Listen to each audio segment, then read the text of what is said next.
All right, so many people calling. We're live on the podcast broadcast, by the way. I got to give some bad news real quick. Rock on 2.1. If you were trying to win those tickets, unfortunately, we just gave them away. Thank you, though. No problem. Tomorrow morning, 7 o'clock, will be the next opportunity to win, okay? Okay. All right, cool. All right, with that said, our friends here have had so much fun doing Life's Not Fair. I got Kendall, Rico, and Yas, and, very rarely do we all four of us get to hang out together. So I figured it'd be a great time to play a game amongst friends. So let's do this. This is going to be a game between the three of you guys, just straight up. And then I guess we'll do hindsight rules for Roadrunners tickets. So after the game, the first person to call up and say, I knew so-and-so was going to win, will win a pair of tickets to see the Tucson Roadrunners on Friday, April 17th. Let me go ahead and spin this wheel as you know how this game works now. See what the stipulation is. Okay, all right, starting off, okay? Now, you're going to have to answer these questions, each of you, like a professional wrestler, okay? And that is the stipulation. Again, these are like 5-second rule questions, as simple as that. I'm going to ask you a question concerning the fair, in a way, and you have to answer in your best professional wrestler voice. Let's start off with Kendall. You ready for this, Kendall? I hope so. Okay, here we go. I mean, I know you got a good professional wrestler voice, so, all right, Kendall, in your best professional wrestler voice, give me 3 animals starting with the same letter. Go.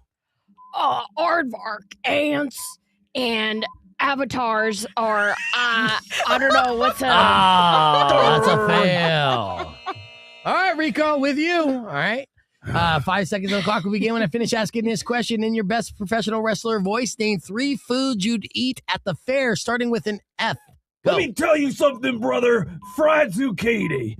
I would probably go down in some funnel cake and some Funyuns. Nice. Oh, man. That Nailed it. Fried zucchini at the fair? Yeah, they got fried everything. Got to get zucchini, Oh. brother. Yeah, good point for Rico, for sure. Oh, my gosh. All right. Here we go. Again, with your best professional wrestler voice, Yas Money, name 3 animals with tails. Go. Let me get a goat, a cow, and a lizard. A lizard. Yeah. A lizard. Not necessarily an animal. It's a reptile. They do have lizards at the fair, They though. do. With Yeah. zucchini, yeah. They have Zucchini. they have a reptile exhibition inside, which is awesome. Hell yeah, they I do. love the Pima County Fair, man. I can't tell you how much I love this fair. Let's spin the wheel.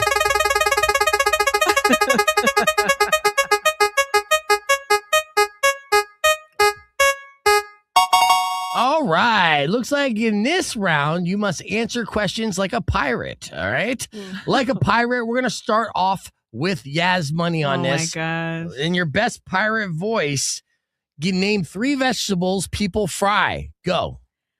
Our zucchini. No. Yarg. Swing and a Yarg. miss. You forgot cauliflower. That's right. See, this is Rico's category for sure. All right. It's almost the same as the wrestler voice. Nah, it shouldn't Yeah, be. a little bit. It shouldn't be. My Yeah, wrestler was close. the pirate theme. Yeah. All right. Well, in your best pirate voice, not wrestler, name 3 things that could fall off of a ride. Rico.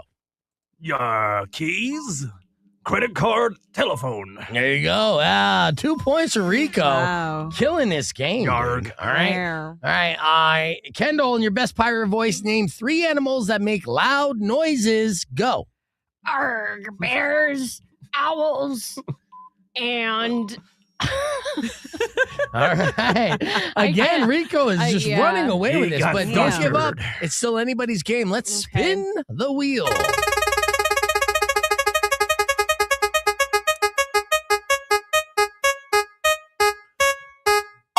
Okay, this one looks good. I think this is going to favor the ladies. In this next round, you must answer like a Disney princess.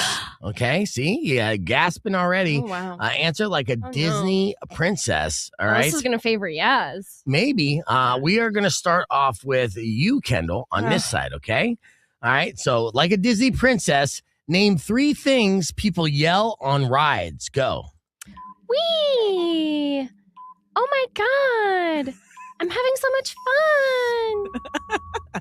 Oh my God, having so much fun is a good answer. Yes, that's a point for Kendall. Yay. All right. Rico, let's see how your Disney princess thing is. All right. Let's see. Name Rico in your best Disney princess voice. Name 3 animals with spots. Go. Leopard, giraffe, and Dalmatian. Yes. Okay. Wow. 3 points for Rico. All right. Let's see. Yas Money. In your best Disney princess voice, name 3 animals that could escape and cause chaos. Go. Oh my. Elephants, lions, and bears. Oh my. Yes. That's not a Excellent job. Disney property, is it? I'm gonna give 2 points to Yas on that Dorothy is one. not a She Disney sounded property. She sounded like a princess and got correct answers. All right, let's spin the wheel one more time. We're going to do double points for this round. Rico, lose. This one is going to be interesting. Now, before we had impersonations of people, now we're doing the animals. All right, in this round, you must answer all your questions clucking like a chicken. Clucking like a chicken. Okay. Starting off with Yas Money on this. Okay. Yes, okay. So 3 things. 5 seconds, clucking like a chicken. All right, let's see. We'll say Yas Money named 3 animals with horns. Go. A bull? A rhinoceros? That chicken's high. Yeah, that chicken is high as hell, dude. All right, back to Rico, clucking like a chicken. All right, let's see. Name 3 foods you regret eating at the fair. Go. Corn dog. Chocolate filled.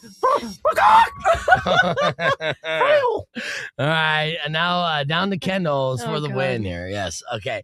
All right, with that said, clucking like a chicken. Kendall, name 3 foods that start with the letter D. Go. Oh no. Why are you laughing? It's not a food. Are you so D obsessed that I can't even say the letter D? We're talking about Wow. food, and immediately you think of peen. Well, yeah, you eat it, right? I don't No, know. you. I don't. Well, kind of. You are amazing, and everyone loves you for that reason alone. But with a score 3-1, we got a winner, Rico. All right, now you got to Oh, give a yeah. victory speech, but there is a stipulation. Let me spin the wheel. Ooh.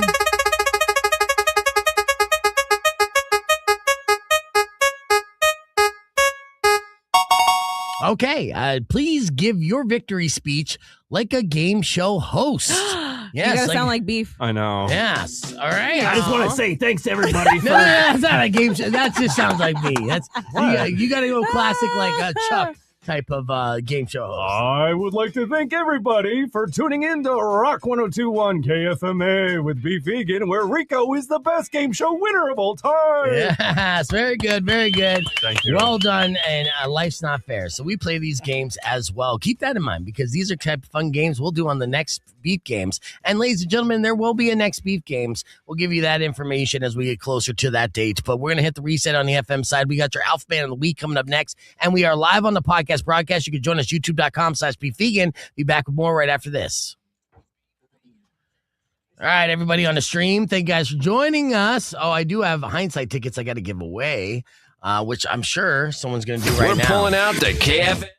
Let's see if we got that winner right here. Rock 1 2.1. I knew Rico was going to win. There you go. Hell You got yeah, those brother. tickets for the Roadrunners. What's your name? Alex. Alex. All right. Stand by. I'm going to get all your info. For everybody on the stream, let's start off our show officially with our show open. This is how we started things off this morning. And stick around. We're going to have a lot of fun today on the podcast broadcast. An Arizona Lotus Corp radio station.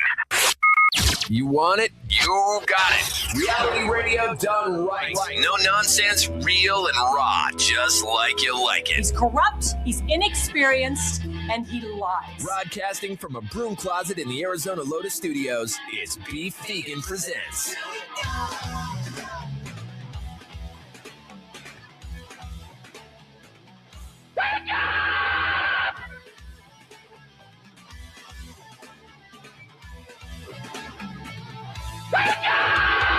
Yo, welcome back to the show. It's Beefy Presents live on Rock 102.1 KFMA, streaming worldwide at KFMA.com on this beautiful Wednesday, April 8th. Good morning, Kendall. Good morning. And good morning, Yas Money. April 8th. April 8th, Oh, yeah. hell no. When did it become Wednesday? I know, it's creeping up. And good morning, Tucson. But that's all right because we're all right around the corner from the Pima County Fair and all the good fair days. You know, we got spring in the air. I'm so excited. Mexico season is upon us. For What me, the I'm hecky just, is that?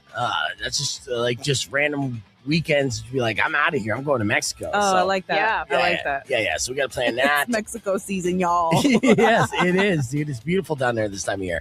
And we got a great show lined up for you today, even with Kendall starting off rough, right? You doing okay?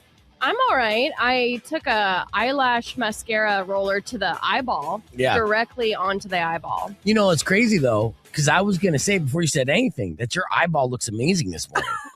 Is it the left one? Yeah, it's the left one. Yeah, it pops, girl. Yeah, because it it's does. glossy from how much she's been crying about It's all the blood vessels that immediately rush to. Whoa, slow down. I Yeah. can only get so aroused this early in the morning. I think it looks good. Here's how I'm going to reset your mentality, okay? Because I know you came in and, you know, I mean, we all sometimes we start off a little rough.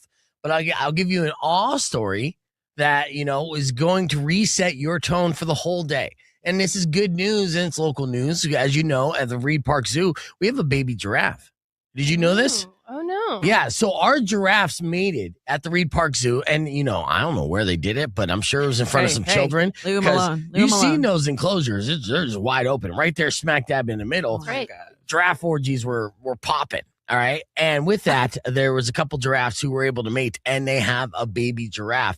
And now that baby giraffe's about 6 feet tall. So within Whoa. dating range right now, right? Right. Ladies. All right. And so Reid Park Zoo was doing basically a poll and voting on what should we name this baby giraffe, you know? And they came up with the name. And it's a pretty adorable name. But before I reveal to you what the name is, what would you name a baby giraffe? Is Kendall? it male or female, you said, this giraffe? I believe it's female. Let's see. It is, I mean, does it matter for giraffes? Well, yeah, I was going to say Joshua. Okay. I don't know why that came If it to was a mind. female, what would you say? Tiffany. Tiffany. Tiffany the giraffe. Tiffany. I I like don't know. Tiffany. I agree. I don't know. Let's go Tiffany. No, Tiffany is and with all due respect to Tiffany's out there, you guys know it's a crazy girl's name. You know? Yeah. Samantha the giraffe. Samantha. No. How about No. Gail? Gail. No. Daryl the Okay, see, giraffe. well, I'm glad that the Reid Park Zoo didn't ask us specifically. Yeah. So the giraffe calf, again, I don't know if it's a boy or girl. I'm assuming it's a girl. With that said, they had over 9,000 votes, and this name secured 41.6% of the votes, making it the clear favorite among supporters. Okay. Are you ready for this name? I better be. The new, brand new 6 foot tall baby giraffe that you could see at the Reid Park this spring. Ndizi. Huh? Ndizi. Ndizi D's nuts. I know that you were going to think that. And so did I. That's why I knew you were going to think that. I'm just like, oh, damn, Ndizi, huh? Wow. I think that's a good way. That's good slang. And what do you want to do later? Ndizi, right? I don't know. All right. So it's spelled Ndizi. Ndizi. What does that mean? That has to be like some sort of word, or There there's is. a There has translation. to be a significance to it. One who always- hangs low. Can't just be D's nuts, you know. No. And I mean, that's your definition for sure. Definitely also means that. All right. Yeah. You know what? Let me ask my good friend Chat here. Ndizi meaning? Ndizi is a word from Swahili that means bananas. Damn.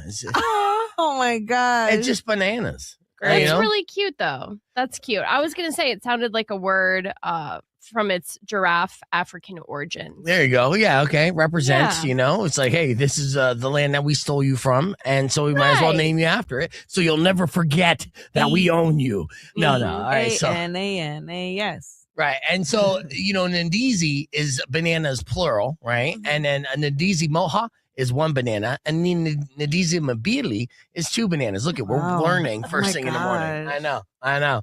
Yeah. So, yeah, congratulations, bananas, for being born into the Reid Park Zoo. You'll never know a life of freedom, but we will worship you. And that's the good news, okay? I didn't know you could pronounce African names better than like English names. It's pretty for wild. real. You know what? That's because I got soul. I used to rap, and I'm sure that helps. Man. I don't know. You used to rap. Yeah. Retired.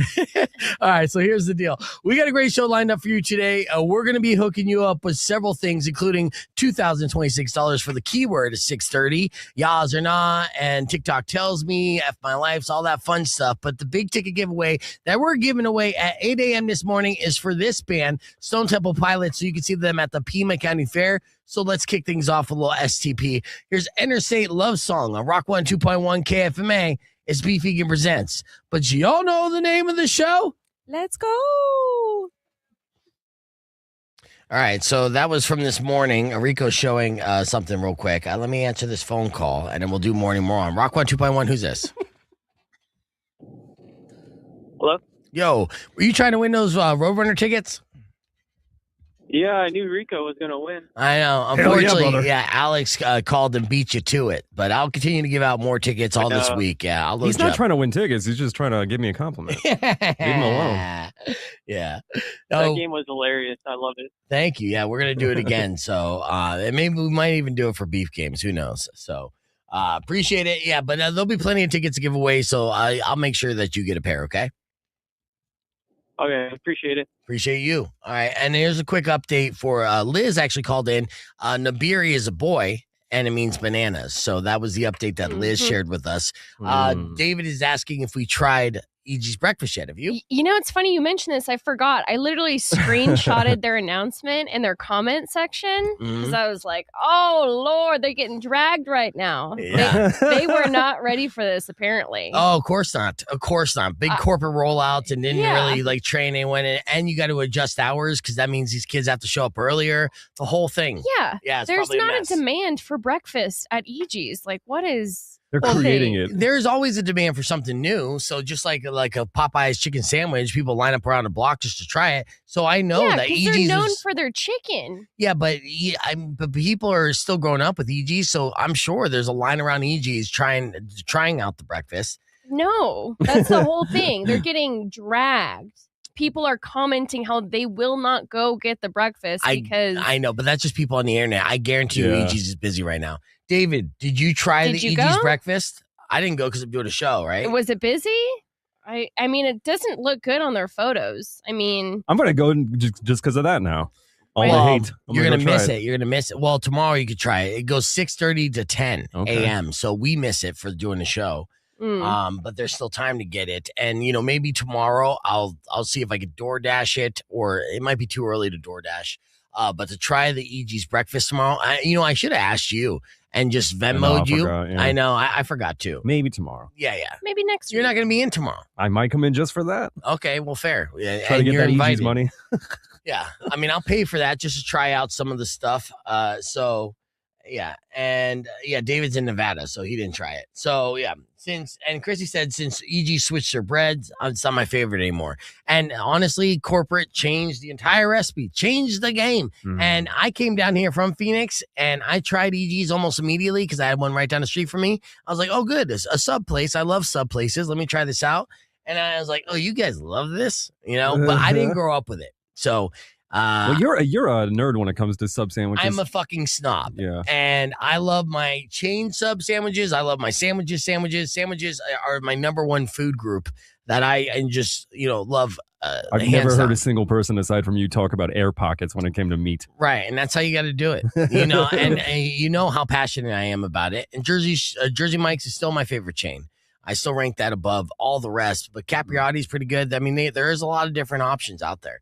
But E.G.'s is not into my top 10. And because again, if you got pre-sliced meat, get the fuck out of here. Get the fuck out of here. You like Jersey Mike's? I love Jersey Mike's. I like the sauce, yeah.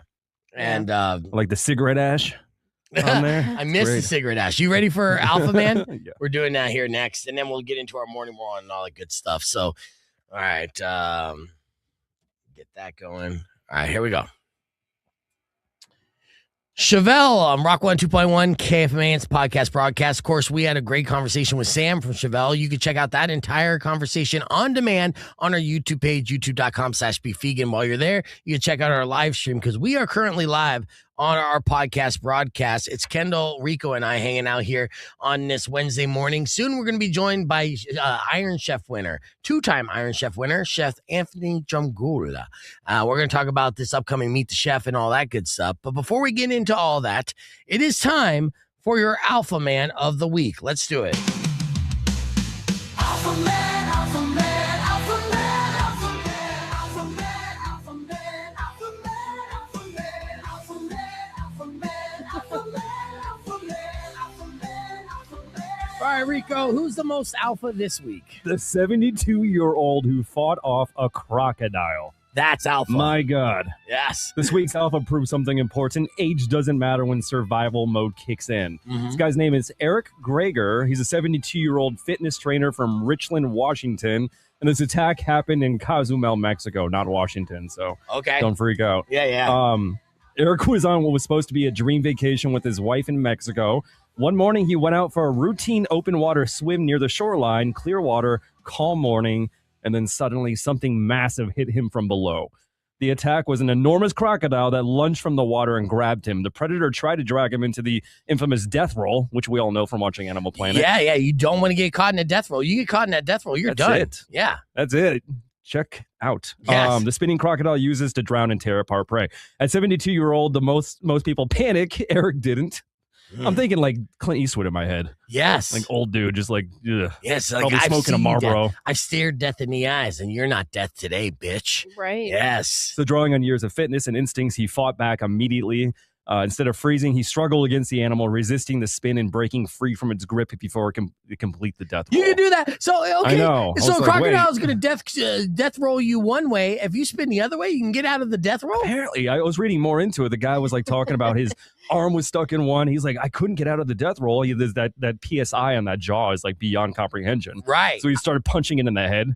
It's like the same thing they say with sharks, like gouge it in the eyes, you know? It's like punch it in the head. He's 72 years old, punching a gator in water in the head and still hitting hard enough where the gator says, oh, that's smarts. That's crazy. He's afterwards, he's like, he doesn't know why he let go. You know, he kind of went to the shoreline. He's like, there's sheets of blood just rushing out of his arm. And then having to get, the Cosmo Hospital, too, he gave credit to the staff for saving his arm. Right. He's begging. He's like, please save this arm. I'm 72. I need this arm. That's an alpha move, too. It is. He's like, I still want to do stuff with these hands. So the fact that he stayed calm in a life or death moment, refused to let the predator control the situation, survived one of the most dangerous, there's a name for it, the death roll attack in nature. Yes. Most people's retirement plan involves golf. This guy's like, I'm going to fight off a crocodile. Right. And a Mexican crocodile at that. A Mexican crocodile. He's all fueled up on tequila and bad decisions. So that's what makes this guy Alpha Man of the Week. Alpha Man, Alpha Man, Alpha Man, Alpha Man, Alpha Man, Alpha Man, Alpha Man, Alpha Man, Alpha Man, Alpha Man, Alpha Man, Alpha Man, Alpha Man, Alpha Man. Let me ask you this, Rico. If you're this man, you have to then hunt said gator, kill the gator, skin the gator, and then wear that gator as your hat and boots and all accessories. I would go full Moby Dick. Yes. On that gator. Absolutely. All I know is if I ever get in a death roll with an alligator, I'll feel so ashamed if I'm dying. I'm like, a 72-year-old did this. Right. I couldn't pull this off. Yeah, you got to step up your alpha game. Yeah, so we salute you, the 72-year-old gator surviving Alpha Man of the Week. Eric Greger. Yeah. Alpha Man, Alpha Man, Alpha Man.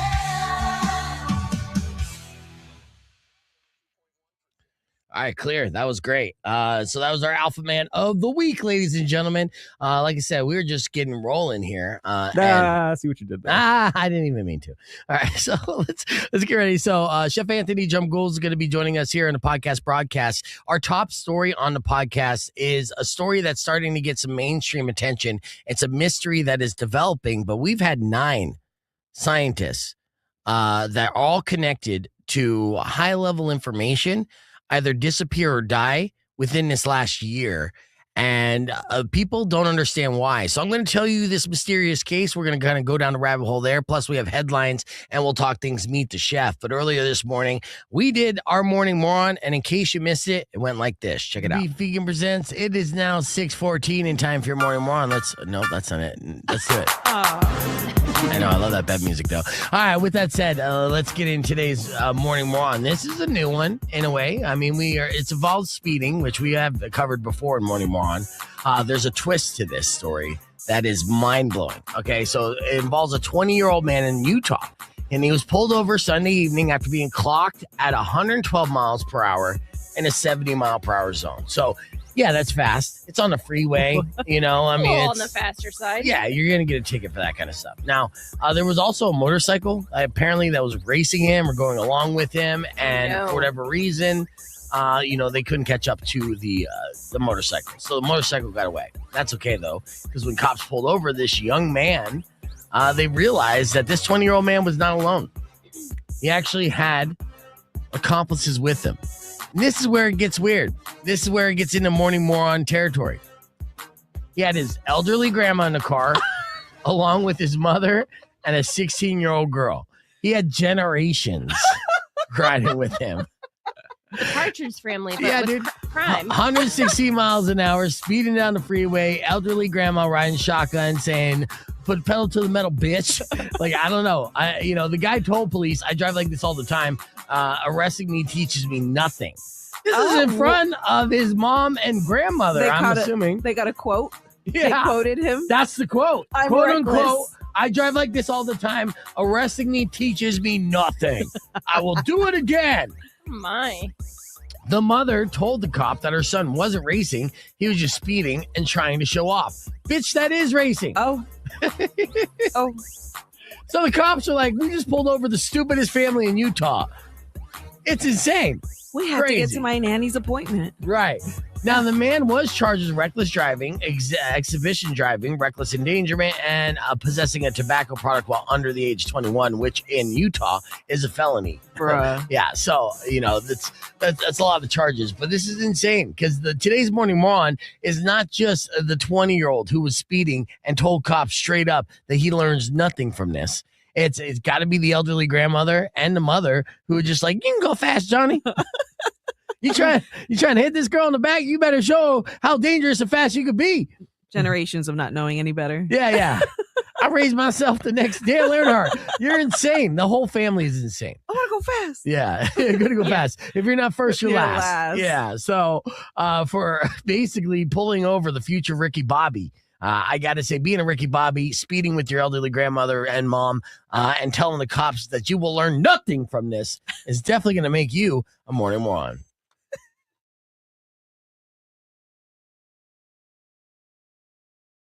We're a feel-good radio show, and it's impossible to talk anything about this Iran deal or lack thereof, and still feel good. It's obviously complicated and just messy. Messy, I think, is the best way to describe everything that's been happening in Iran since day one, right? And I know a lot of people are upset about this on both sides, and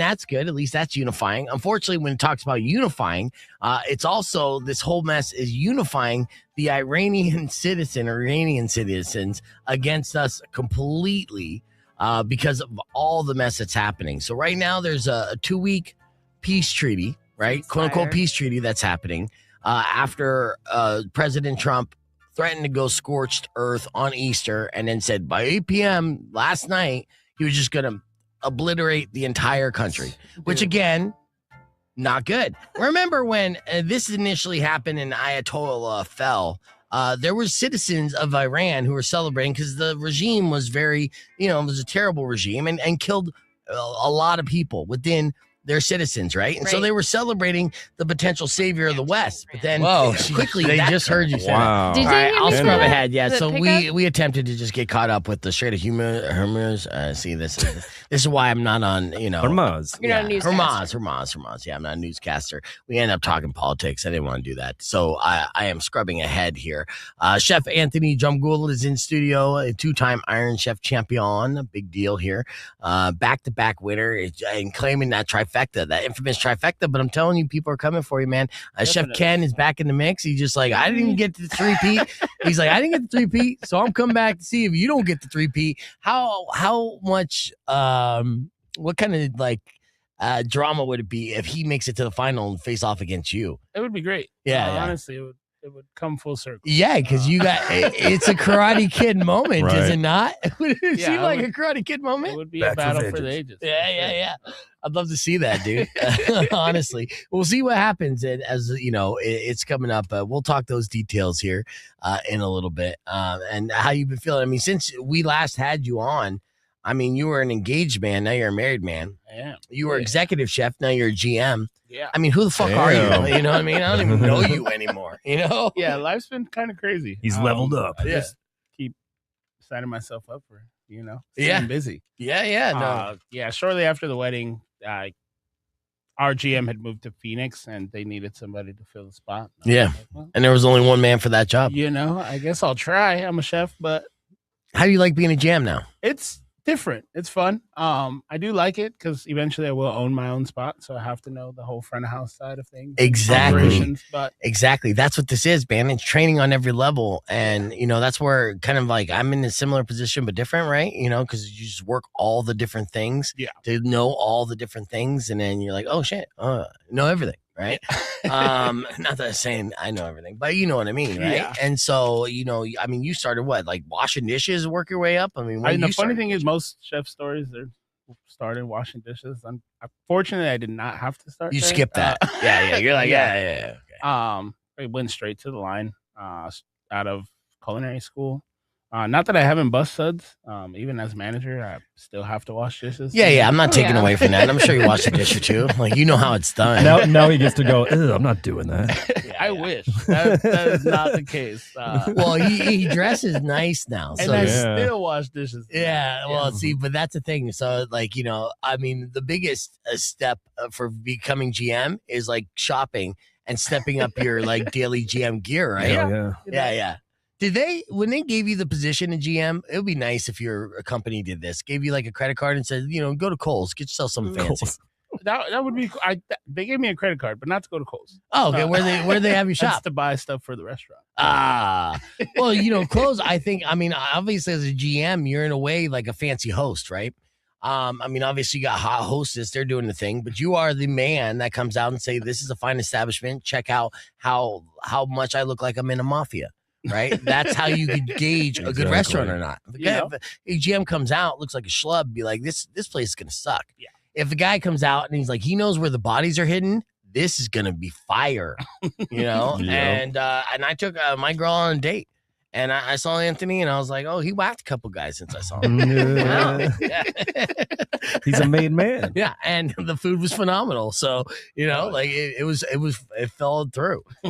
So what was the hardest transition to becoming a GM? I don't even. The sleep schedule? I mean, I still don't sleep.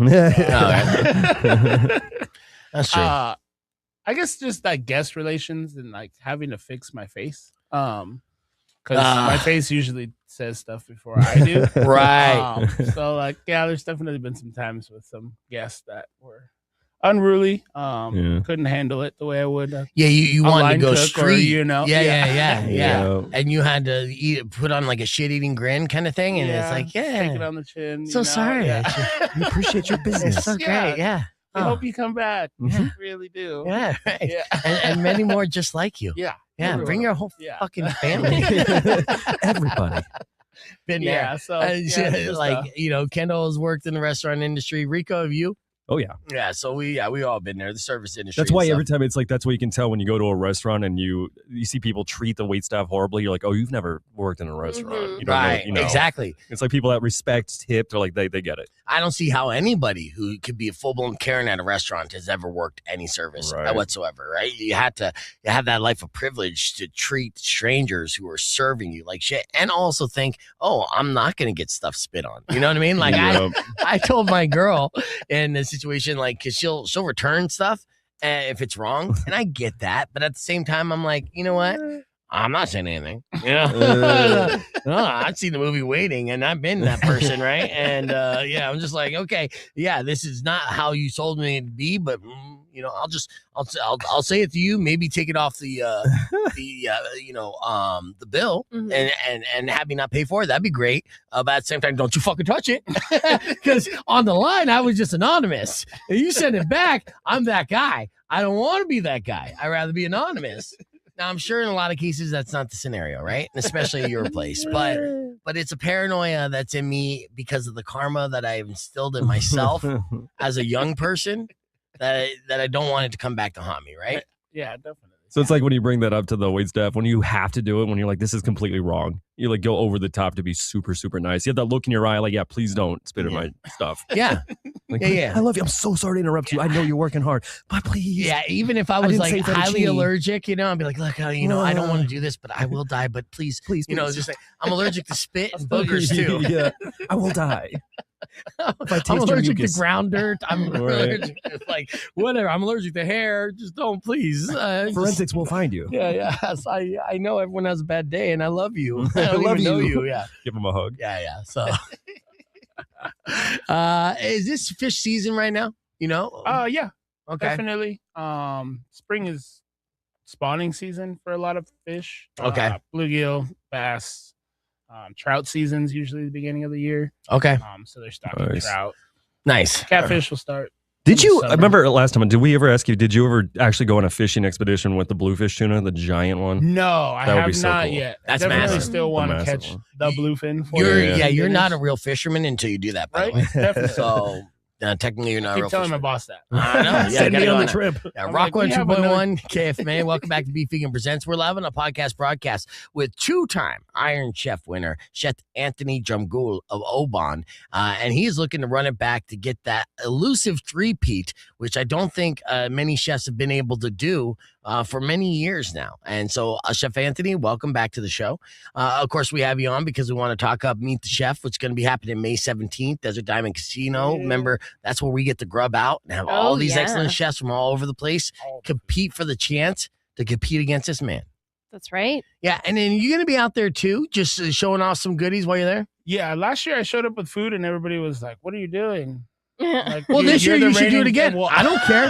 Definitely bring food. When we go out there, Yeah. we want people. I mean, first off, we're going to Desert Diamond, right? And so that's a little bit of a trek. So we want to kind of grease the wheels, so to speak, and give people extra incentive. When we go to meet the chefs, and I say we as the people because I represent the people, right? people. Me and Scott Lehman, that's what we do. All right. And with that, like we go down there to eat, man. I want to be stuffed. I want to try all the delicacies. I want every chef to hit. Not all of them do. Some of them, miss, but doesn't matter.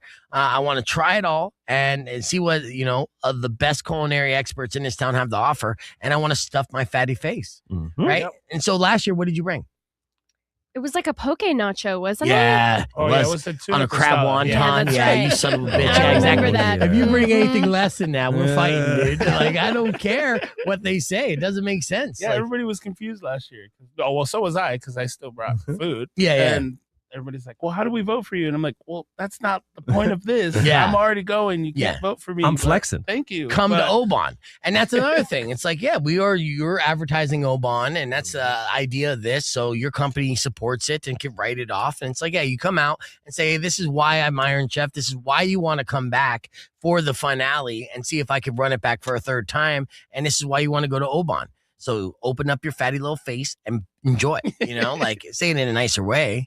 Did But- you creep on any of your competitors and try their food to see, what your competition was offering? Last year? Yeah, last That would be a year. power Really move. try to make my rounds, of course. Yeah. Yeah. Research and development. Yeah, that's an Yeah. R&D, a little R&D, which you got to do too as a GM now of Oban. You never know if you got to recruit one of these chefs, and that's a possibility. So, Wow. yeah, it's all about networking and, of course, eating. As a chef, you enjoy eating as well. Yeah, no, definitely tried. I can't remember too much of anything. That, I mean, I'm sure I did. there's even some people that you probably like their food, but you don't want to say that because you're just like, no. No, and even beef with Ken Foy. I still said his duck was great. You got great duck. I remember his duck from last year. I want to follow him around with the camera for Yeah, the next no? one where he just goes up, tries a bite, and just does that whole disgusted it face. out. Just like, Back on the Spill out. table. You don't deserve to compete with me. nice try. Maybe be Gordon awesome. Ramsay style. Yeah. What is this? What is this? Yeah. It's too raw for me, and I'm a sushi chef. It's like, damn, Like this that, guy wins that's a bird. twice. He's egotistical. Yeah, we'll see. I mean, do you even get a chance now that you're a GM at Oban? I mean, you haven't necessarily been on the line. Do you feel like you I fear you might be a still- little rusty? I still work sushi 2 days a week. Okay. I can't get away from it right now. That's good. Hiring is crazy. That's Right. probably the worst part about being for sure. In the GM management position is trying to hire people. And fire people too. Have you ever fired people before? That too, yeah. Okay. And you've had to fire some 5 people now. Yeah. 5 now. Okay. Wow. You got a technique now down or anything like that? It never gets easier. Okay. Even with, I had a kid that came in and was shit house drunk. Yeah. Can't say that though. But yes, I get it. So he's wasted. Yeah. Walks in on Easter like nothing's gonna happen. Like, you Yeah. don't even clock in. Number one, you can't clock in because you're so drunk. You're just at the computer. Geez. Wow. But yeah, go ahead and just grab your Keep stuff on and walking. Take off. Yeah. Thank you. Damn. Did he cry? No. I mean, he was so drunk he didn't even realize what was going I do on. hear that GMs gain power through tears of fallen employees. You know, you're like a true. Thanos of GMs. This goes into my ring. Like cry right here. Yeah, well, I mean, I can relate to that kid. You know, I mean, every now and then you show up drunk. It just happens when you're young. When you're young, Especially in the dumb. restaurant business, you feel like that's just par for the course. Like, hey, everybody's drunk. You're like, Pirate ship sometimes, exactly. Bunch of rock Yeah, stars. absolutely. Well, the Meet the Chefs competition is going down May 17th. If you know of an executive chef, somebody that does curate menus, and they got chops and they want to compete to be the next Iron Chef, go to kfma.com. All the information to sign up there will be available online. And then potentially you could try to unseat our 2-time reigning and defending champion, Chef Anthony Drumgoole, who's going to be hanging out with us here on the podcast broadcast. We're going to keep the conversation moving on the podcast. And when we come back, we're going to talk about the murder mystery that's shocking the scientific community right after Red Hot Chili Peppers Under the Bridge from Rock 102.1 KFMA. Yeah, you ready? You got a little bit of time? How much time you have? You got time. Good. He's like, I'm the boss, baby. 12, but yes, I got time. Yeah, I make my own schedule. That's right. You're damn right. You make your own schedule. That's what you got to do. So yeah, I mean, I guess it sucks to fire people. I've had to fire one lady when she's like, "I'm older than you." I'm like, that doesn't like that's. I was like, It's you should elders don't get fired. Yeah, dude. It's like every tech billionaire is like 20 right now. Right. It's like, yeah, they're gonna fire a lot of people that are in their 50s as developers. Yeah, I'm like, well, you're still doing shit jobs, so Yeah. you gotta go. Yeah. You know? See you later, Sorry, Nana. yeah, exactly. I mean, I'd still hit it because I got a thing for geriatrics, but that doesn't mean you're not fired. Mhm. So I didn't say that. Obviously, that would have been problematic. Like, what are you gonna do? You're fired. Yeah, now we can fuck though. I mean, Yeah, technically. exactly. That's Yeah, why yeah. I fired you. That's why I fired you. Well, that's a lawsuit. You can't say you fired somebody because you're attracted to them. That's. I think it's in the top 3 rules, right? You're Right. HR. You can't do that. I don't know. Maybe. No, you I can't don't- do that. I think you could. It depends on some more logistics. Because I mean, at least for Arizona, you can fire someone for any lawful reason. So to say you'd have to argue, no one wants to hear me talk. It's fine. Go ahead and fix it there, Rico. Todd pointed it out. Rico was Well, like, I was "I'll very just be aware of off-screen." that. Yeah, I still want to creep out the chef here. yeah, that's fine. It's good. You guys. Let's talk about fish. Let's talk about fish. You love fish. You like fish? I like fish. What's your favorite kind of fish to eat in season right now? We did bring in some Sakura salmon, so it's Okay. cherry salmon out of Japan. Okay. So river caught. Whoa. God, that sounds good. I know. Yeah, it looks like almost looks like a rainbow trout, just a little bit bigger. Yeah. It's more on the lean side. There was a dish that as an appetizer that chef didn't even make. It was from his mentor in sorts that blew my mind. I mean, everything on Oban is great, but then I was just like that tuna, that lemon tuna thing. What? It was. I think it was a tuna. Was it the yuzu yellowtail? Yeah, these Yoto, dude. Uh, I could He's get like, yeah, drunk that off one. that. I could get drunk off that. No, that one's So timeless. clean. It's so clean, timeless, I'm sure, and so easy in a way. What's it where you're called? just like, the yuzu yellowtail. yeah. Okay. Yeah, it's a crudo. So it's 8 pieces of yellowtail, and then it's yuzu juice, yuzu kocho, crispy ginger. You can put that yuzu juice all Try over my it. face. Oh my That was- God. I could drink that in a pint. It was so. Damn. It's so good. Really? Yeah. And so Yeah, yuzu. Can you describe the flavor profile? It's kind of sweet, right? Isn't it's lemony. No. So yuzu is a Japanese citrus that's a cross between like a lemon and a lime. Mm. Sometimes an orange. It's a hybrid, dude. So yeah. Yeah, it's a Steph Curry of flavors. that's goat shit. Can I right get that there. stuffed curry sushi? They're like, yeah, okay. Yeah, that is goat stuff right there. You know. Flex fuel. Yeah, You know. yeah. You know? Yeah, there's so many different fruits and vegetables all over the world that we had no idea about. I mean, there was something in that Brody, he went to Florida Mhm. and he was showing something that was a fruit and it was like a pineapple mango like combination. I was like, what the fuck is this, man? Oh, yeah. And he gave me the name. I totally forgot, but I'm like, how do I not know about this? Well, where are the foods in the world? Like, why are we just subjected to 12 things? Right. And there's so much flavor out there. You're telling me it was a pineapple. It looked amazing. He's like, it's my favorite new thing. And I'm like, I'm wondering if that was the same one because in Southeast Asia, my buddy did the same thing. He's like, dude, check these fruit. I'm like, I've never heard of these in my life. They're like the Right. most delicious things ever. I mean, it's got to be Pear impossible hybrids. to try to get this stuff in, right? Yeah, I mean, we can get we can get pretty much anything in. It's just Gonna whether- cost you. Yeah, it's gonna Durian. it's gonna cost. Nobody wants. I know. Right. It's so gross. All right, let's get on the air here. Talk about our top story. That's for the internet because this thing is mind blowing. So, Rock 102.1 Camp May. Welcome back to Beef Vegan Presents. Hanging out here with a full panel: Kendall, Chef Anthony Drumgoole, and Rico. Let's talk about a story that is shocking the nation right now, and this is a rabbit hole. There's going to be questions, no answers, right? But I'll get you caught up. There's a strange mystery building around a growing list of scientists, all connected to America's most sensitive research programs.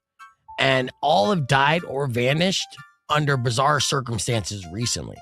And this is legit. This is happening all over the place. Now reports of a ninth scientist tied to classified aerospace and defense work has been added to this list, right? And people are starting to notice a pattern.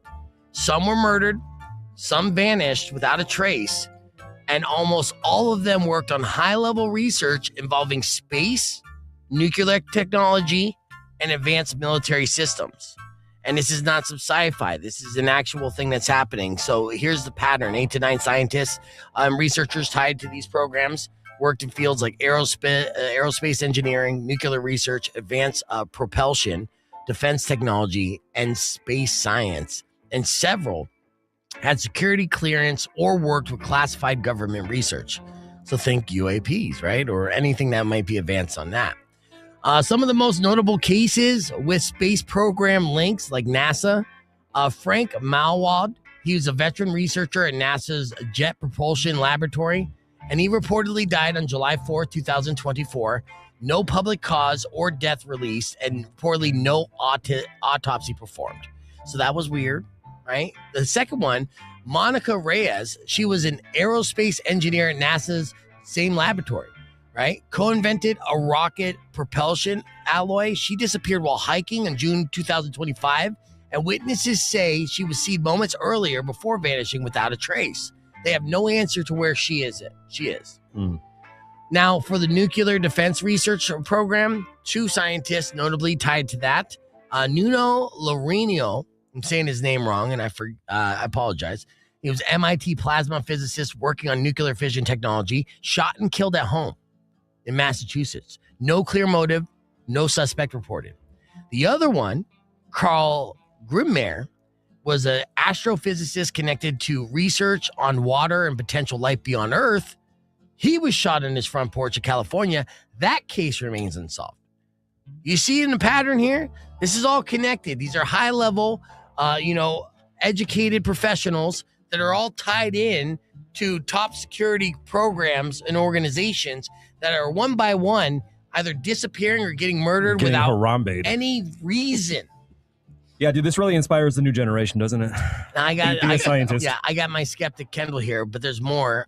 Missing with sensitive knowledge. You got Anthony Chavez, who's a former worker at Los Alamos National Laboratory. He disappeared in May 2025. Still, that's ongoing. Melissa Casillas, she was an administrative worker tied to the same nuclear research programs. She disappeared after another scientist vanished, and her phones were reportedly wiped of data before being found. That's weird. That's not sus at all. Right.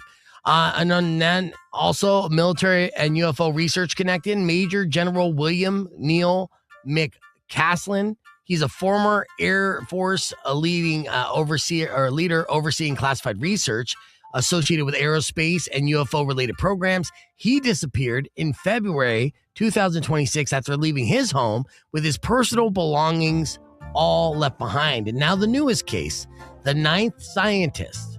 Reports say another scientist tied to this research has been added to the list, adding to speculation whether the deaths and disappearances could be connected. Because at first it's like, oh, that's a random case. Second, it's like, okay, well, that's a weird coincidence. Now it's just like 9, and these all they all have something in common, and it's not that common that people just disappear or get murdered every day, right? So, why are people paying attention to this? Investigators say that they may not be related, but critics do point to these unusual overlaps. Most victims worked in advanced scientific fields tied to national security. Several disappearances happened within months of each other. Some cases involve no clear cause of death or motive whatsoever, and others remain completely unsolved. So now the real question is, like, are these unrelated tragedies? Like, maybe? Is that a possibility? Or are we watching the beginning of one of those stories that where, like, 20 years from now, there's a Netflix documentary called The Dead Scientist? That we don't know, but it is bizarre, to say the least. And you went down, you started Googling right away when I started talking about this. Yeah, I did. I have to fact check you a little bit. Go for it. And educate myself. Well, technically this isn't new, I guess, that there is something like this that has happened before between the 80s and 90s about the GEC Macroni scientist deaths. There was 25 British defense scientists dying in odd ways. Okay. That sparks huge conspiracy theories. So that's been a long time from now. That's 40 years ago at least. So, like, we don't have a Netflix documentary now about those. So you're going to discredit their lives just because there's no Netflix documentary? It wasn't validated by who. You were saying hopefully we will get answers, years from now. No, I mean, that was kind of like a joke at the end, because the reality is it's the mystery and the connection to these high-level employees here all disappearing or they're dying. all working on either quantum physics, aerospace engineering, or plasma, and these things tie into, like, us advancing as a civilization, and that's a danger to the status quo. Of course they're going to knock them off. The guy that was the WMD scientist during the invasion of Iraq and all that, he got knocked off, and he went on a walk and suicided. Yeah, and let's not forget about the guy who was working on fusion technology, Yep, the scientist. MIT guy recently. Yeah, right? the MIT guy who got murdered at his house by this DC shooter, and there was no connection to that to why he would go there and shoot everything, with the exception of being like, well, this guy just created the power that would eliminate the fossil fuel industry completely. Can't have that. Yeah. And so yeah, I mean, people are asking questions. Right, exactly. So why are these people disappearing? Now, yes, it could just be massive coincidence, but they're straight up disappearing. And in some cases, having all the data on their phone wiped, like, that's suspect too. Is there anything else that you found out while Googling in there? No, I mean, just that, we don't know. It's like, is this foreign, influence picking people off, or, is it related to the alien UAP investigation? Right, as they're trying to reveal that, and that's supposed to be coming out here. Maybe the aliens are taking all that. Transformers to be real. Yeah, Transformers are real. You You guys know about Transformers. Stop knocking them out. Yeah. No, Optimus Prime is real, and we're all going to get him revealed here eventually. But yeah, so that is the mysterious case of the 9 scientists. And again, it's really just given the information that we have right now. There is no conclusion. There is no answers. Just the mystery. And you'll hear more about that as that's starting to pop up on mainstream media news sites. And hopefully no more scientists will be murdered or just die mysteriously or disappear mysteriously. But we'll keep an eye on that. So that's our top story of the show. We're going to continue the conversation on the podcast broadcast. Be back with more after new music from Turnstile on Rock 102.1 KFMA. So moral of the story, don't be a scientist. Yeah, here's a fun story to look up. Mari just brought this up yesterday. Speaking of Turnstile. I brought it up to you last week. You brought it up too? Mm-hmm. Was it last week? Mm-hmm. All right. Well, yeah, the murderer thing. All right, you want me to look it up? Yeah, look it up so you can tell me that mystery. So as we get ready for that, we're going to hit the reset because there's a lot of clips I got to play for you. And then we're going to have headlines with Kendall as well. But we did another edition of Yas or Nah. And I wonder if you could see Yas like thirst all over Justin in this clip. Oh, I mean, there's some weird crushing going on. I'm talking weird. To a point where it's like getting, is it not getting uncomfortable when they're in studio together? Yeah, for sure. I mean, it is uncomfortable. Yeah, it's uncomfortable, right? Yeah. So we're just sitting there. We're like the two, even though we're in relationships, right? Like we're like the two single friends. We're like, It's and Well, they're just like, everyone's in a relationship that's in the room, right? that's true. So Yeah, it's the not whole just thing us. is weird. Yeah, the whole thing is weird. But if you don't believe me, check it out from earlier this morning. Here's Yas and Helen for some reason. It's time for another edition of Hypotheticals. It's called. Is it a yes or is it a oh hell no? All right, so give us a breakdown on these hypotheticals here. Yas Money. So how would you feel about ordering the same thing at a restaurant? So finding your safe meal and never going off the menu. Yas or hell nah. Kendall, I've seen you house items. Like you are an eater for sure. Would you do this the same thing every day? Yes, I would say once you find that dish that just hits and it's so good, it's so hard to just choose something else because I can't face disappointment. You're So- meal monogamous. That's what they call that. until I find the right dish. I'll try around a little bit. You'll slut it up in the restaurant until you find the one, Yeah. and then you're meal monogamous. Why order something else when you have Old Faithful that you know is going to be delicious and not let you down? Yeah, you're an odor of horror, right? So I'm just working on a little catchphrase. What do you say, Justin? Absolutely, man. Same thing every day? 100%. Heck yeah. Same thing every time you go to that place, yeah. right? If you have a good Kung Pao chicken, I'm gonna order it every single time. Right. It's just the way I am. Yeah. So I kind of agree with you, but in a way I don't. Now, when I go to a new place, especially a place I'm excited about, I'll have to work my way through the entire menu. And I mean the entire menu. If I've never seen a combination or a plate like that before, I have to order it. I have to try it, right? I'm adventurous when it comes to that. And then when I find my favorite, I tend to be a creature of habit at that point. But yeah, I have my thing that I get at certain spots, but never the same thing each and every day. What about you, Yas? I haven't been taken out in a while, so I mean, I think when it comes to brunch, if I go have brunch with my friends, I keep it safe. Do you But only it's eat like- when other people take you out and feed it to you? I mean, what do you do when you're alone? I mean, no, there's places I will go eat by myself. but, Okay. That is literally my afternoons each and every day. All right. So yes, she is reeking of loneliness. All right, give me another hypothetical here. Speaking of lonely, talking to yourself out loud. Okay. Narrating your thoughts or tasks like you're hosting a show. Okay, yeah, or oh hell nah. What do you say, Justice Spears? Hell yeah, man. I do it all the time at home. Yeah. I live by myself, bro. Like, I need something. I don't need the silence. So sometimes I'll compliment myself, like, damn, you really did good here, Jay. Yeah. If I make You something call yourself good, a nickname? hell yeah. Oh no. Well, I mean, Jay is what my friends call me. Yeah, okay. Yeah. Yeah, that's funny though. The third person compliment. See, I'm like Yeah. you, but the opposite. Because when I talk to myself, I am mean to myself. Oh my gosh, me Oh, too. yes. Yeah. Me too. I'm like, oh, you're so stupid. You're so ugly. Why do Oh, you sound like that? that's how I sound when I talk to myself. I grew up on the West Side. Yeah. In Glendale, Still, represent. Arizona. Yeah, Arizona, Sonoran Desert, baby. All right, what do you say, Kendall? I'm going to say, oh, hell nah. You don't Keep it- talk to yourself? Yeah, but you keep it in your head. You don't say it out loud. Oh, yeah. No. Yesterday I was practicing a scenario in my car, and I was like, I'm gonna do it. This is how I'm gonna say it. I'm gonna take notes, and then it didn't work out. But Yeah. You do it out loud. You don't just keep it in your head. no, I got to say it out loud. Yeah.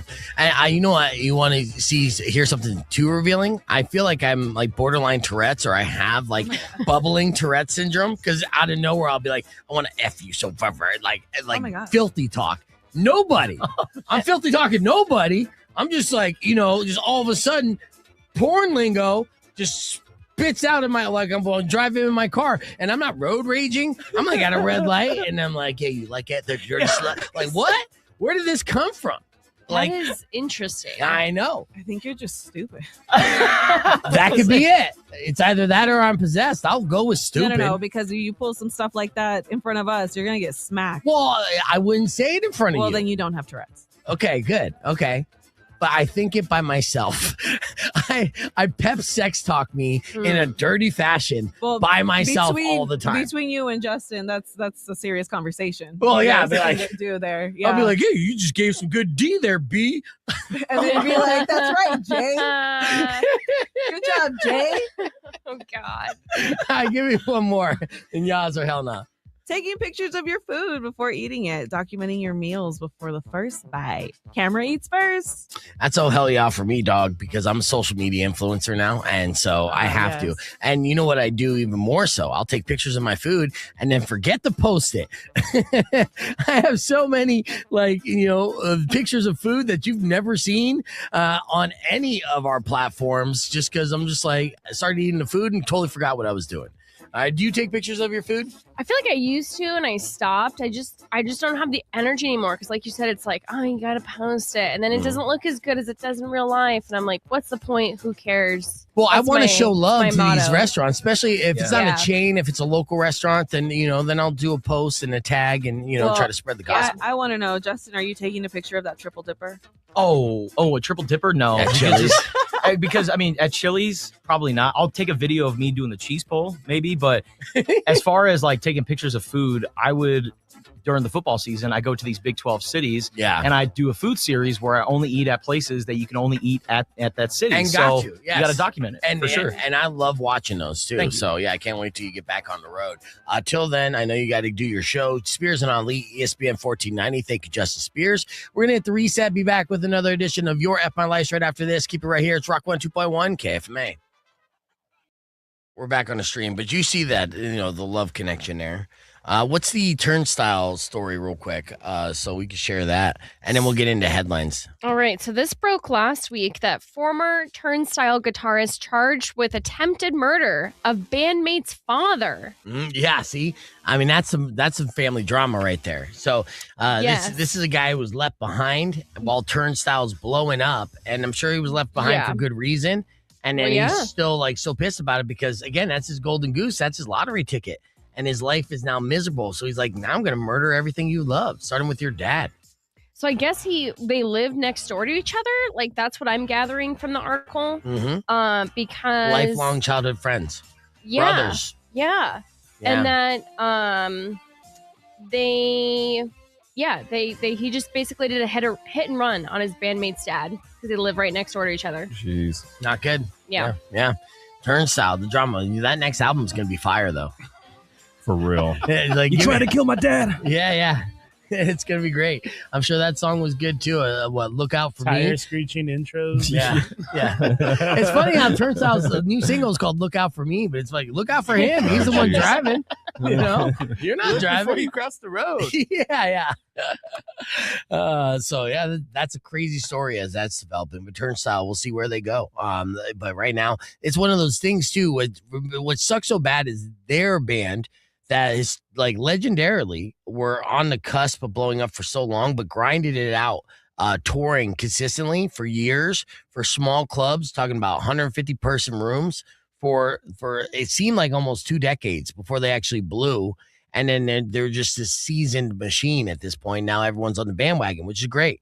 And goes to show as long as you don't give up, you never lose. You know what I mean? Mm-hmm. It just took them that long to make it, but then they make it, and they're like, oh yeah, by the way, Barry, you're fucking out.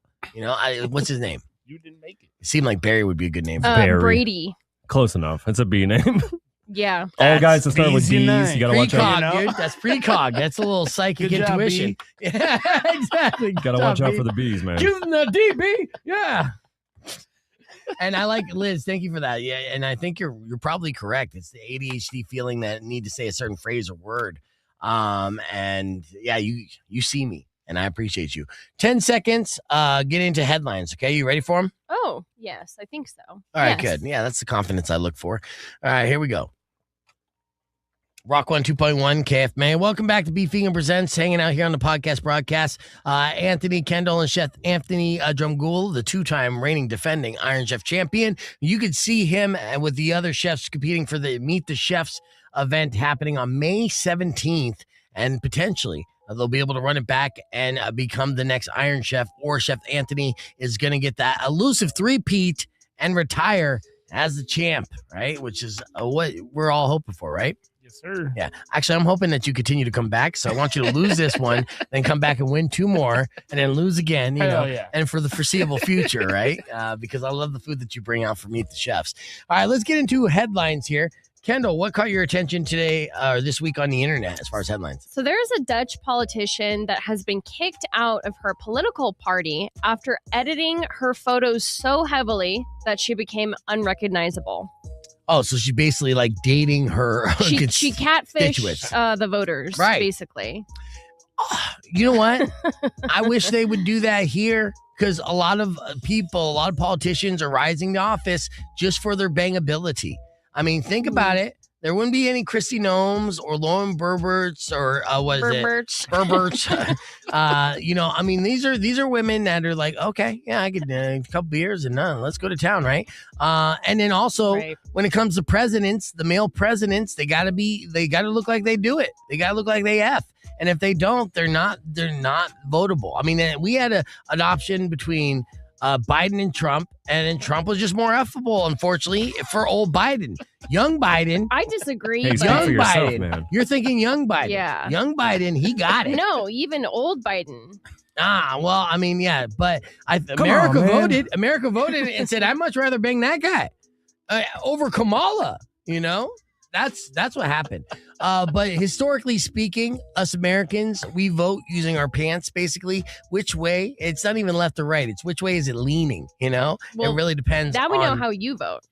Everyone does. I'm saying this as there's people out there that vote with their brain, for sure. Unfortunately, you're outnumbered, and the more bangable candidate is going to win 9 times out of 10. I'm going to start asking, where do you lean? Politically and in your pants? Yeah. And we'll see if it adds up. I'm independent, meaning I haven't been able to be physically aroused in years. Makes sense.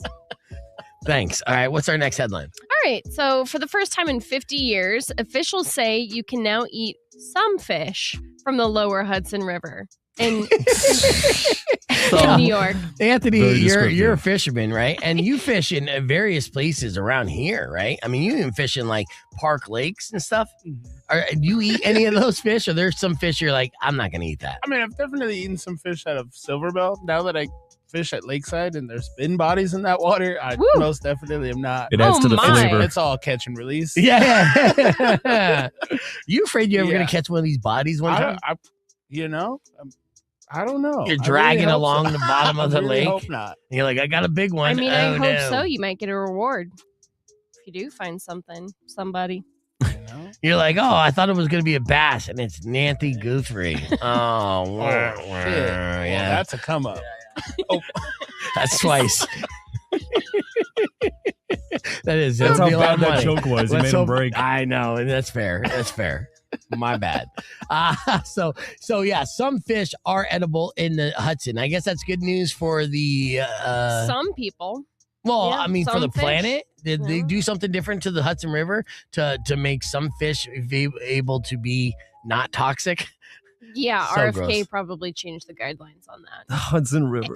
That's I crazy. wouldn't trust any fish from the Hudson. The worms and the fish are fine. They all taste like cigarettes. All right, what else got your attention in headlines?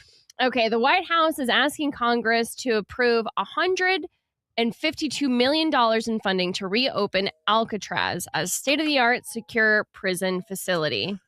Again, just a distraction. It's stupid. I just went to Alcatraz, right? Yeah. You did. And I took the tour and we listened to the whole thing, and it's great. It's a fun time. And also, what you learn when you take that tour is how fiscally irresponsible and impossible it is to operate a prison operation on an island. It just doesn't fiscally ever make sense, and they figured it out a long time ago, and they lost so much money. They're like, we got to shut this down. As cool as it looks like on movie posters, it just doesn't work when it comes to our prison system. And we are a country that this is the only thing we're number one in, and that is private prisons across Right. the land. We have more beds than we know what to do with. We don't need an extra one on a rock that generates millions of dollars in tourism revenue for a city that just happens to be blue, right? Is this just to try to take away tourist revenue? Is this going to insult? You know what I learned? The biggest takeaway that I got from Alcatraz was the Native American movement that happened in 1969. A lot of people don't even remember this. And when I first went when I was a kid, they didn't even have this as a project. They repainted the graffiti. What happened was when Alcatraz shut down, it was dormant for years.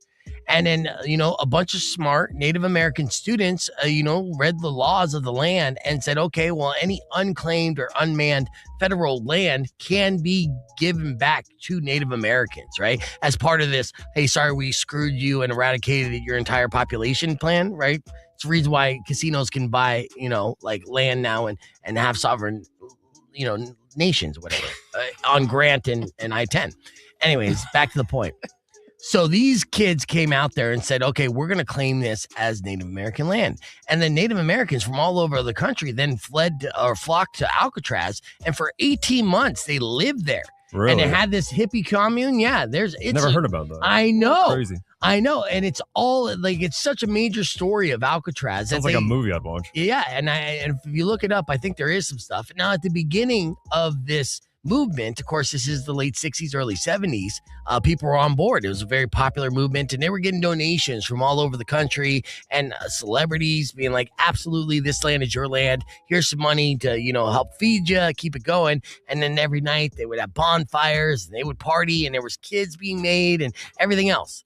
Then eventually things started getting unruly because, he's planning the misfits, and then you're living on an island, and the island kind of sucks. It went full Lord of the Flies. Yeah, and they kind of burned down a couple things, and then it lost public favor, and then people started leaving the island gradually, slowly but surely, and then when it was down to like 20 Native Americans left, the government came in and said, all right, we're going to take this back and turn it into a theme park. That's the story of Alcatraz. That they don't necessarily tell you too much, but when you go visit, you're going to see that story and the graffiti restored to kind of showcase that. There's a whole exhibit in the hall. I'm just glad they got the best Nicolas Cage movie out of that place. I was about to say, yeah, that was dude. one of my favorite movies. They show that too. So good. They show So that good. too. Like, I've been They out show there that as on too. loop. Yeah, no, they show the scene. They're like, this is where Nicolas Cage That's won. hilarious. Yeah, that's the fight. That's the where. fight. Yeah, that's where. Super dope. Rocket Man. Yeah. So Native Americans, Nicolas Cage. 2 reasons why Alcatraz needs to remain a federal park and not a prison. Stupid. It's a lot of money too. Stupid bill. Waste of money. Yeah, ridiculous. And it's never going to pass. The whole thing is just to troll everybody. Yeah. That's the thing. It's like, there's no way they're ever going to do it. It's just a massive troll job. Well, never say Because never. I'm thinking about this. I'm talking about this. You know what I have not thought about or talked about in the last 5 minutes? There is nothing that gets beef spicier than talking about Alcatraz. This Usually is my- the second time I've I've been heard there. you My say point. this exact story. My so. point is, I haven't thought about the Epstein files once within the last 5 minutes. Coincidence? I think not. That's the island you haven't been to. Allegedly. That's how we ended it on the FM side. That's a great out. Yeah. You're not on the files. You went to Alcatraz Island, but you go to Epstein? Like, no. You think I wouldn't be talking about that? Turn Epstein Island into a prison. You know what I mean? It already was a prison. Yeah. Oh, yeah. Definitely. Prison for You were gonna adults. say theme park, A but theme park. I was like, Epstein oh, Island. you know, They got all these slides and hidden here's your shoots. roofie, complimentary roofie when you walk in. The blackmail coaster. I know. That's What too is funny. that movie with Channing Tatum?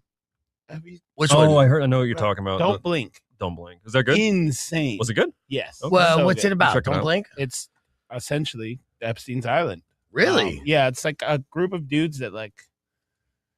There's a flower on the island that makes you like forget. Oh, it's an old movie too. It's 2014. That's not 2014. Don't blink. No. That's- Oh, maybe not. Is I'm this like- a different? I'm like, maybe don't tell me they that. My mind's maybe being they did a blown. remake of it because it says 2014. That doesn't look like Channing Tatum. 2026. No, that's something. is else. it? It's called something else maybe. 4 years ago? There's another one. Oh, here I got it. Yeah, the Channing Blink Tatum. twice. It's Blink twice. Oh, okay. All right, let's check out the trailer. So good. I think this is MGM movie, and It'll make. Well, you the wanna- one island it'll- movie I want to mention to him, I mean, did you see the menu?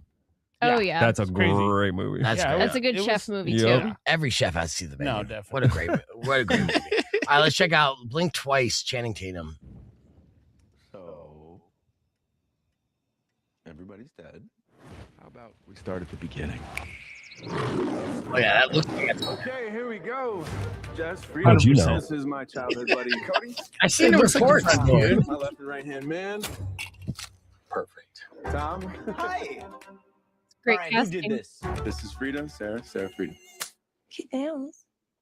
Thank you. And our resident wonder boy, Heather, Camilla.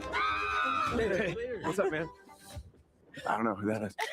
We're going to my island for a few days. Do you guys want to come? This is crazy. Did we just jet off to a billionaire's island with a bunch of strangers? Oh, he's not a stranger. He's Slater King. Everybody say. Zoe Kravitz, dude, Zoe Kravitz, of course, you know, Hollywood, Nepo baby and stuff like that. Probably heard about the stories of Epstein her entire life, right? Like her dad, Lenny's like, stay away from that Jeffrey Epstein. Don't go to that trip. Good time? We're having a great time. We're drinking champagne and we're eating amazing food. Let's fly away to. So do you think the human sacrifice is before or after dinner? After. Legendary parties of Slater King. Not what I thought it was gonna be. Is there nudity in this? Asking for a friend. You don't know. It's just a little different now. What do you mean? There's a real. For real? You don't have to do anything that you don't want to do. I'm having a great time here. Like the I cast. also have this feeling that I'm like not. Where's my knife? Who has my knife? Oh, dude, your eye. Oh shit, dude. Oh no, I know, right?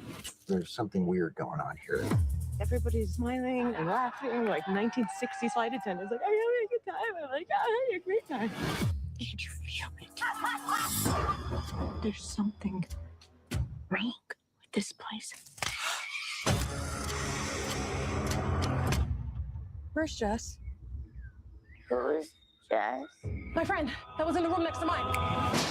Wake up! Wake up! The knife. I feel like we're forgetting like a lot of stuff. Okay, but like, how? Something making us forget.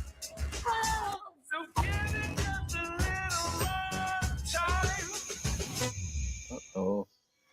We need to know what's really going on.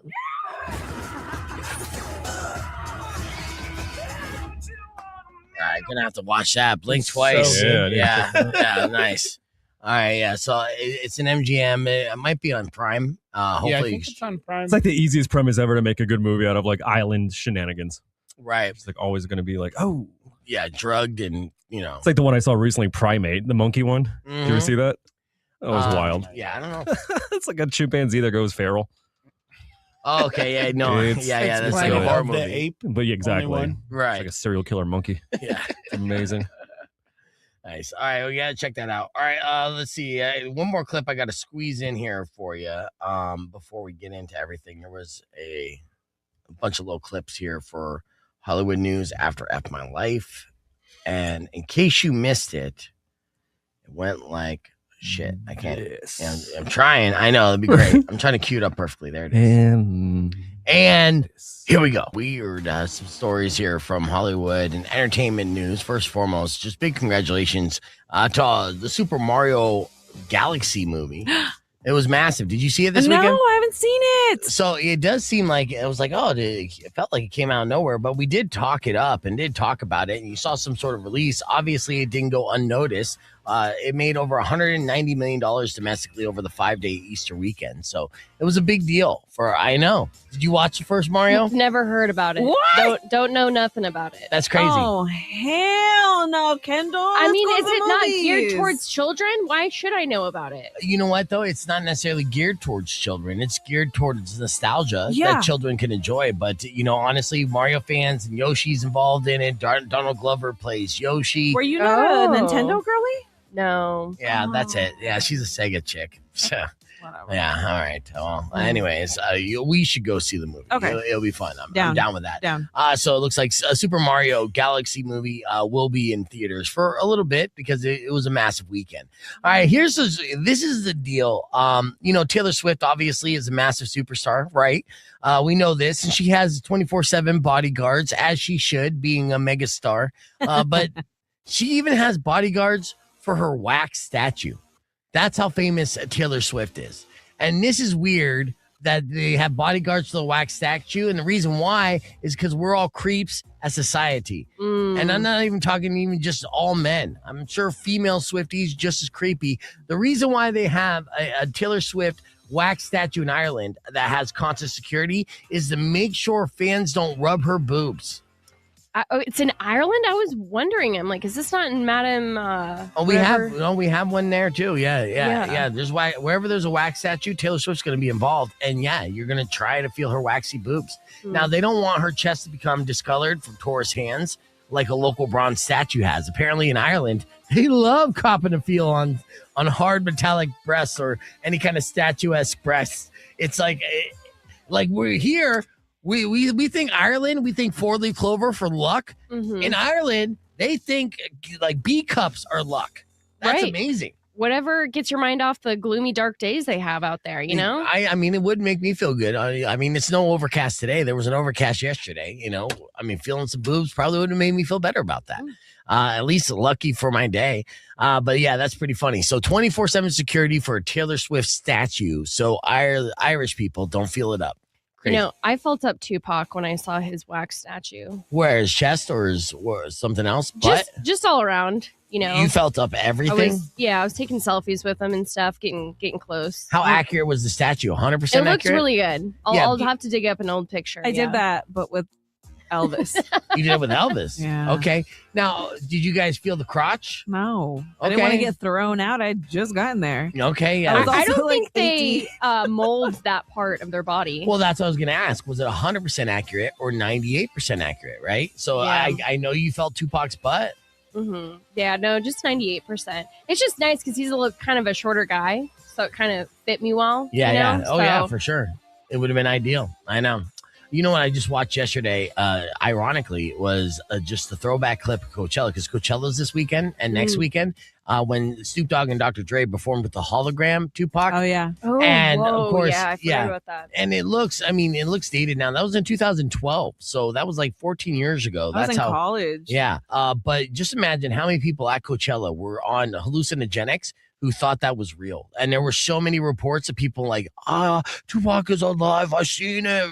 And they didn't know it was a hologram because they were that high. Can we watch that on the stream later, please? Probably not. We probably get booted off of the stream. To be honest with you, because it's good license and stuff. Anyways, we'll try. Okay. All right. Now this is bad news for Schitt's Creek fans. Now I was a huge fan of the show, especially during pandemic. It was a great binge. Dan Levy said he was considering doing a follow-up to the show before Catherine O'Hara passed away, but unfortunately that's going to be off the table now since she did unexpectedly pass away, so that's sad. In nepotism news, Arnold Schwarzenegger's son, Joseph Banya, just won his second bodybuilding title after a week after winning his first. Have you been watching this kid?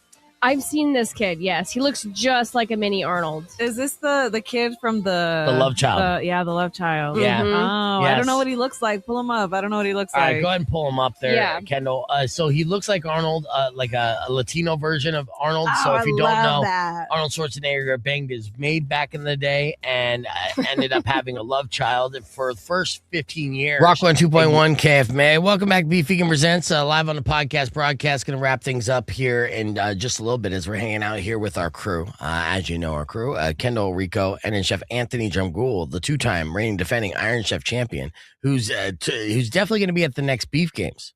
Right. Sure. Yeah. I'm telling you, man, it's a good time. Thursday nights off and stuff. We get there. Yeah. Yeah. All right. Before we wrap things up, there are a couple things I want to touch on. This one, first off, okay. These are iconic movie quotes that are often misquoted. So I'm going to give you a movie and you tell me the iconic movie quote that comes to mind, and I'll let you know if you actually got it right or you're actually misquoting it, okay? Mm-hmm. So The Silence of the Lambs. Rico, I think you know this one. I guess the line that's famous? Yeah. Hello, Clarice? Hello, Clarice. Yeah. That is wrong. Okay. Right? It's actually good evening, Clarice. Wow. Yeah, see? Lame. That's the thing. With a nice Chianti. That's accurate. I mean, that's Yeah. also how Kendall sounds on a Friday night. Wow. Okay. All right. What about the movie Jaws? What's the iconic line from Jaws? I think we're going to need a bigger boat. Yeah, see, what's wrong is we're going to need a bigger boat.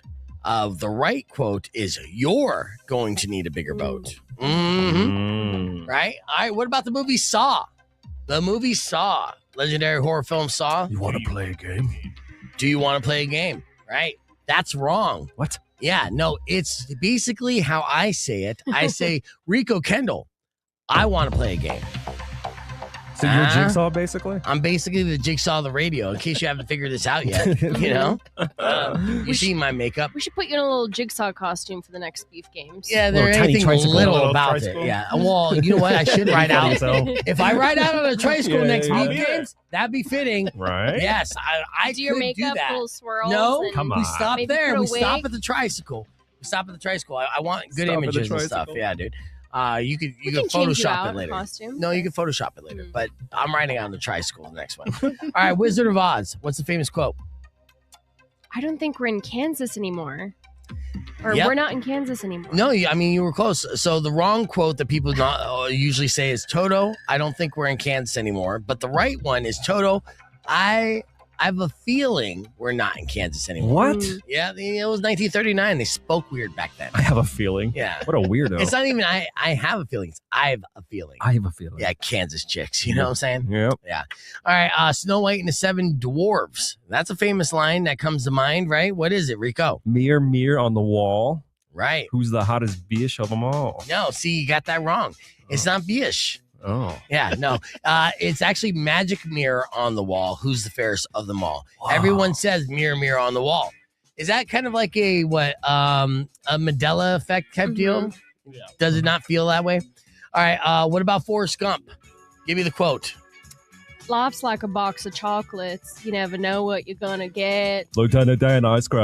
Yeah, but see, that's the Something wrong. bit me. That's the wrong quote. So life is like a box of chocolates. You never know what you're gonna get is what we often quote, but that's wrong. It's Mom always said life was like a box of chocolates. Oh, you never know. Okay, that's a pretty close. Technicality. Close enough. Fair enough. That's technicality. I'll give you that.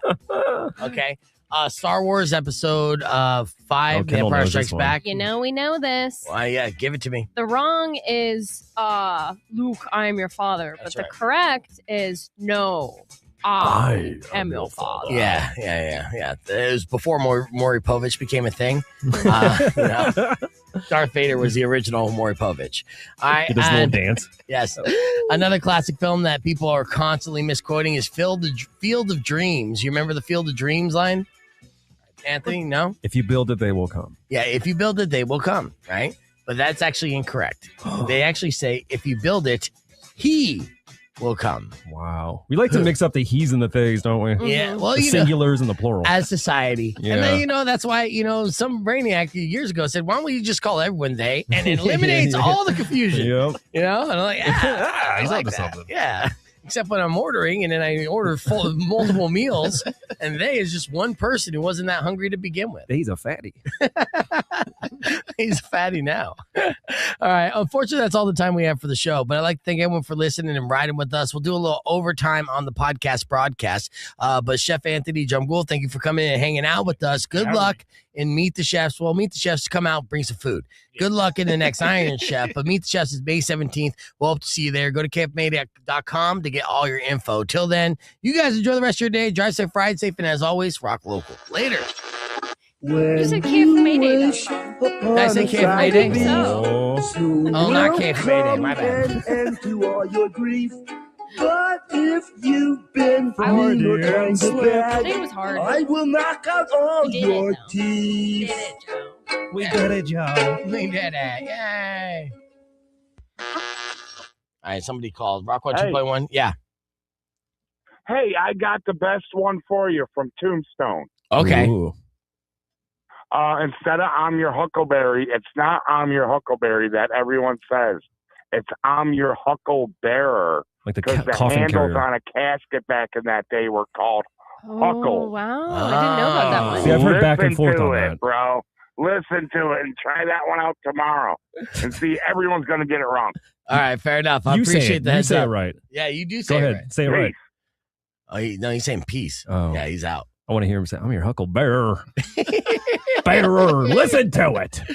All right, overtime, yes. And do like Robert suggests here from Late to the Party, hit that like on the video, everybody. It helps us boost the podcast broadcast. But yeah, we will be back live tomorrow, same time, same place. Until then, same rules as before. We're going to take you out with a couple clips we recorded this morning, including another round of TikTok Tells Me.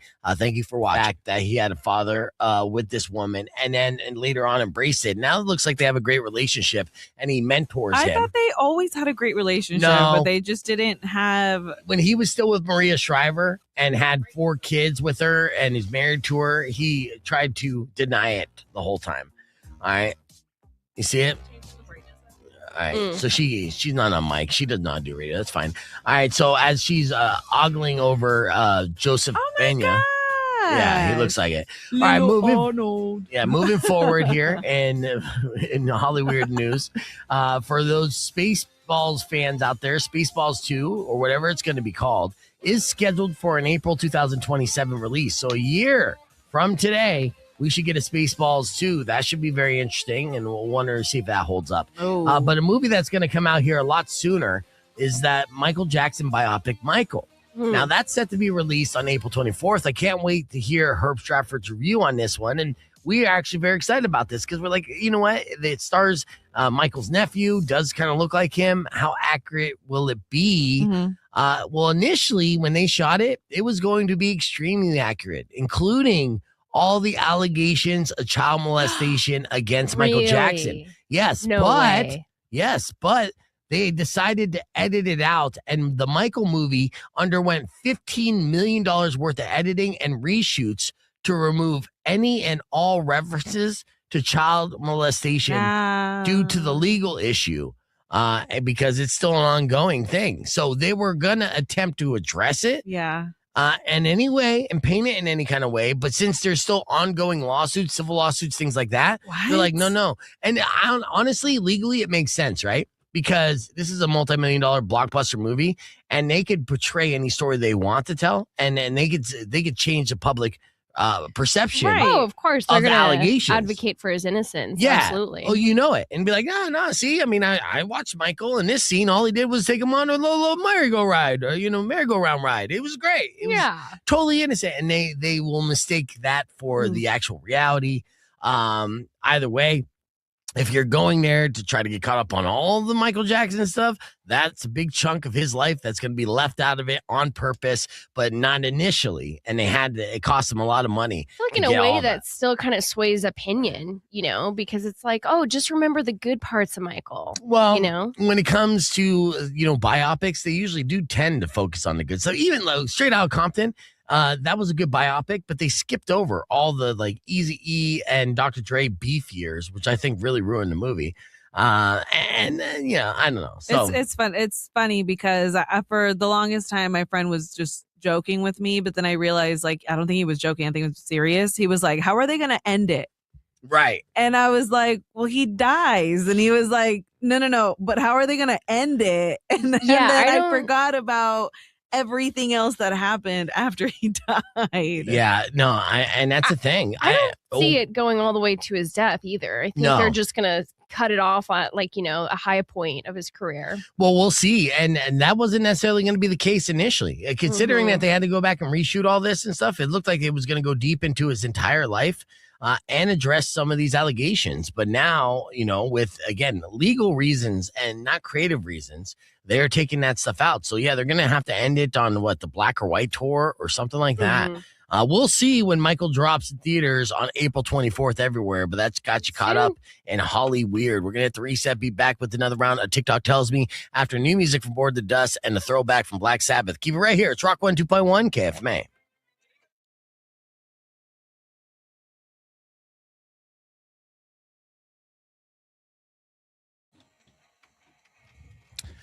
We got a crew in this morning. Good morning, Rico. Good morning. All right, Yas Money and Kendall's here. Kendall's down with another round of TikTok Tells Me. These are the trends that your kids are watching on social media that are supposed life hacks. She goes down the rabbit hole to try to proof check them, whether or not they're good trends to follow or baloney. With that said, what caught your attention this week in TikTok Tells Me, Kendall? This has been all over my feed. So I have been seeing this trend where parents are telling their kids, "Where's Jessica?" in the middle of a meltdown.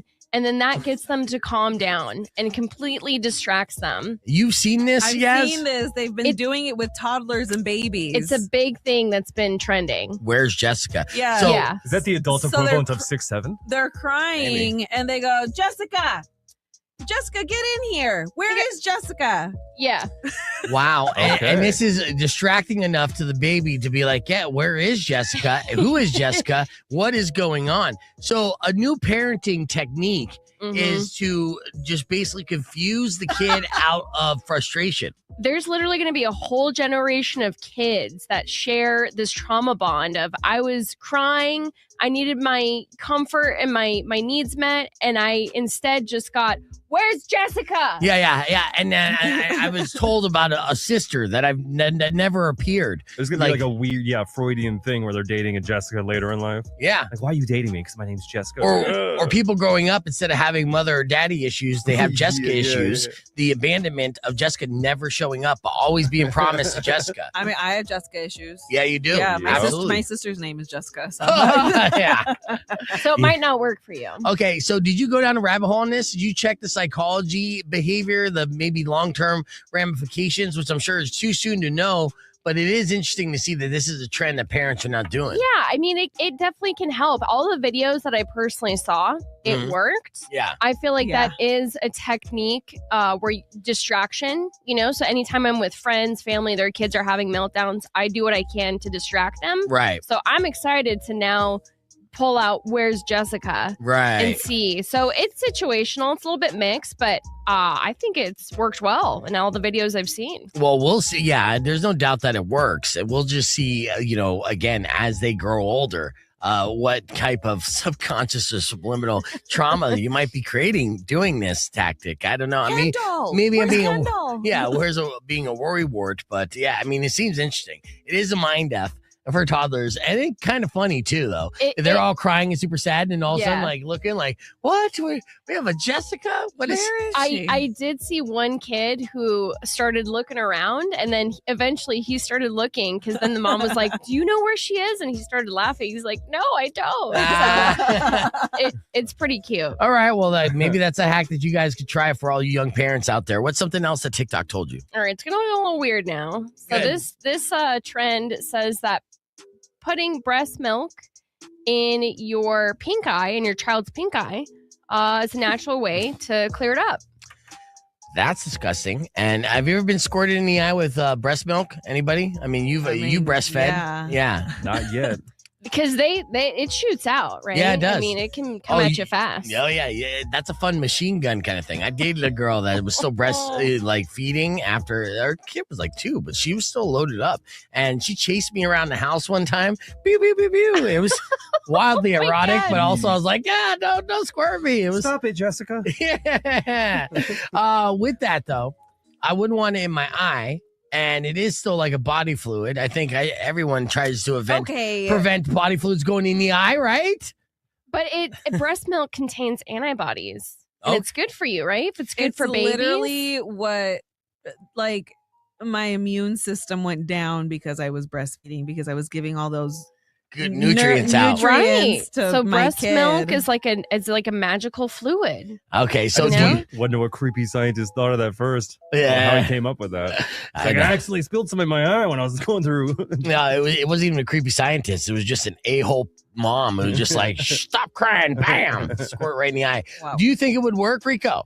I wouldn't see why not. All right, what do you think, Yas? No. Okay, Kendall? No. What say you? It does not work. All right, good. Don't do that. It's not a proven treatment, but it's like this holistic, TikTok mom trend that happens where they think breast milk will cure everything. Right. And it doesn't. Mari would say yes because she is so pro breast milk. She made me try hers and I gagged. Really? Oh, so gross. Really? Yeah. I hear it's supposed to taste good though. No. Like sweet. I think that there's different brands. There's different brands. Yeah, she had Kroger boobs. No, I think it has a lot to do with the diet and also just like the mentality of going in on it, because it's really it's I can't milk. imagine it being that nasty. I don't think it's bad. I'm not a fan. And I don't think it's not the answer to all our problems. How much did you try? Like a shot or what? Enough to throw up and dry heat. You didn't put stevia in there first? No, I did Stevie? not. It was gross. I wouldn't do it again. 10 out of 10 would not recommend. Wow. All right, so there you have it. When TikTok tells me if you're a young parent, your kid's crying, scream out, "Where's Jessica?" That seems to work. But when it comes to your kid's pink eye, do not squirt it in the eye with your breast milk or any other fluid for that matter. That's just straight criminal. With that said, we'll hit the